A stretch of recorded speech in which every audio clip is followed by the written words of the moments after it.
घाबरण्याचा आव आणू नकोस. महाबिलंदर आहेस तू, ठाऊक आहे मला.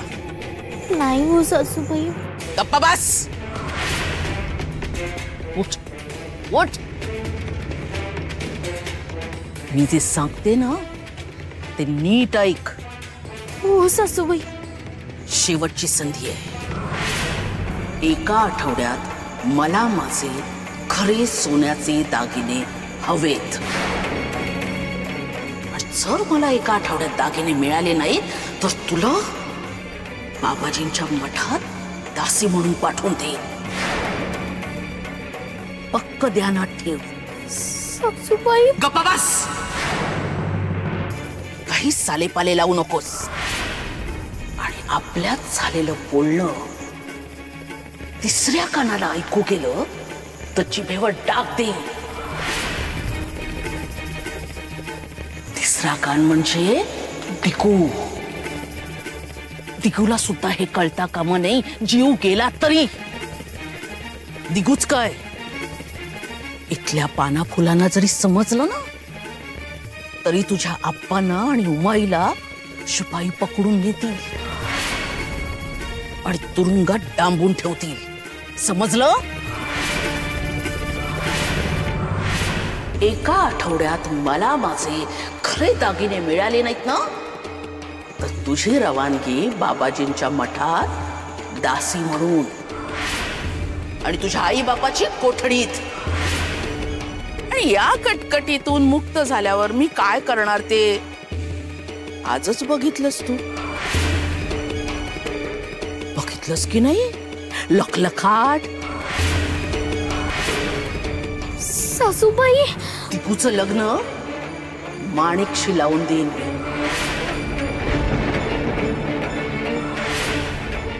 नको नको माणिकताई नको. ऐकून नक्षा उतरला ना पण हेच होणार. मनावर कोरून ठेव.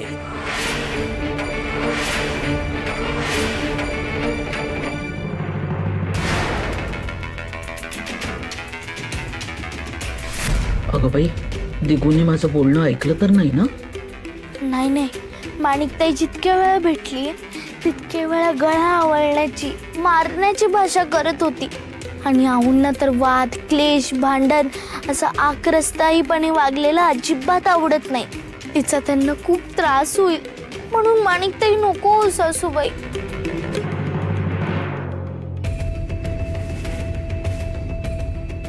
मी काय म्हणत होतो रमाई, एक वेळ दिवसा ठीक आहे पण रात्रीच्या वेळी ती भारलेली जागा सकूच्या नजरेसमोरच असेल.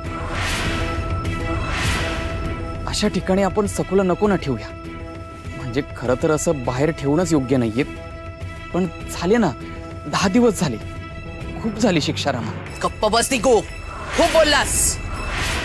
तुझं स्थान आणि अधिकार याच्या बाहेर जाऊन बोललास. सकाळी सुभेदारांसमोर केवळ तुझा अपमान होऊ नये म्हणून मी गप्प बसले. कारण ते तुझ्याकडे जावई म्हणूनच मानानं बघतात. पण मी काही बोलले नाही याचा अर्थ तुझ्या बोलण्याला मी मान्यता दिली किंवा कर्तेपणाचे सर्वाधिकार मी तुला दिले असा होत नाही. या घराची सूत्र माझ्याच हातात आहेत आणि माझ्याच हातात राहणार. आणि तुम्हाला काय वचन दिलं होतं आठवतंय ना? या व्यवहारात तू बोलणार नाहीस आणि सखूच्या आई बापाच्या व्यवहारात तर अजिबातच नाही. आठवतंय ना? मग जा, आज जा. तू अजिबात इथे थांबायचा नाहीस. निघ.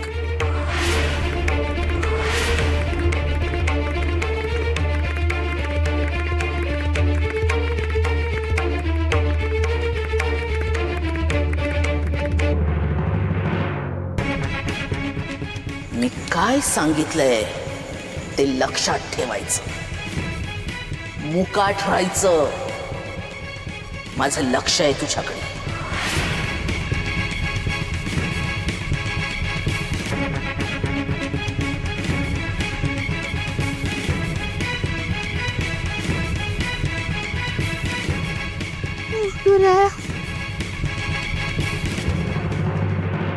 हो, मी काय म्हणते, सखू अंगणात होती ते ठीक होतं, पण आज दसऱ्याच्या दिवशी हे असं त्या पछाडलेल्या जागेसमोर यायचं म्हणजे अगं भूता घेताना दसरा दिवाळी सारखीच. अहो असं कसं? अहो आज सगळ्यांच्या घरी गोडधोड असणार आणि भूत ती आधी माणसंच असणार ना.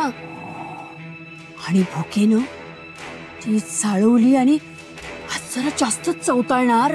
मग त्या चवताळलेल्या भूताना समोर आयतं अन्न मिळणार आहे. आयतं अन्न म्हणजे तुम्हाला सखूला म्हणायचंय का? काहीतरीच काय. रे, कोणी नाही येणार आहे. मला खूप भीती वाटते. मला खूप भीती वाटते रे. वहिनी हा अंगणात होत्या ते सण होत नव्हतं आणि आता परसदारी भारलेल्या खोलीसमोर. नाही नाही, दादा करणार आहे काहीतरी. अरे मी रमाईला हेच सांगायला गेलो होतो, पण तिने माझं काय ऐकूनच घेतलं नाही. बघितलंस ना तू, मग काय करणार. मला आता स्वतःचाच राग येतोय.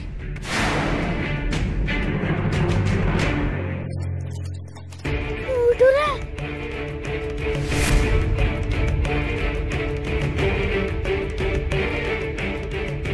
खूपच अंधार आहे इथे.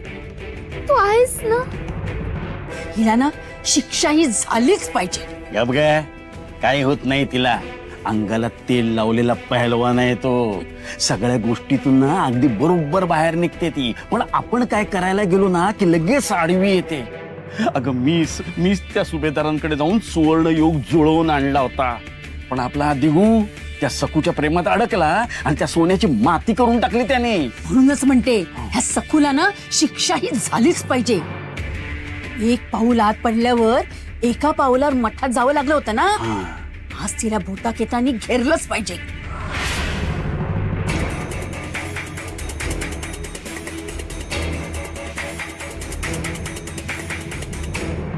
सुचलं दादा, सुचलं. वहिनींची इथला अंधार कमी करायला आपण काहीतरी करू शकतो ना.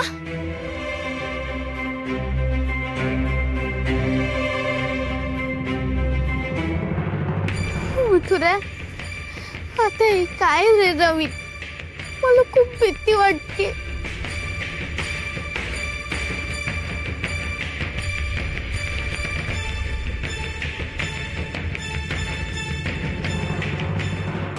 घाबरू नकोस सखू.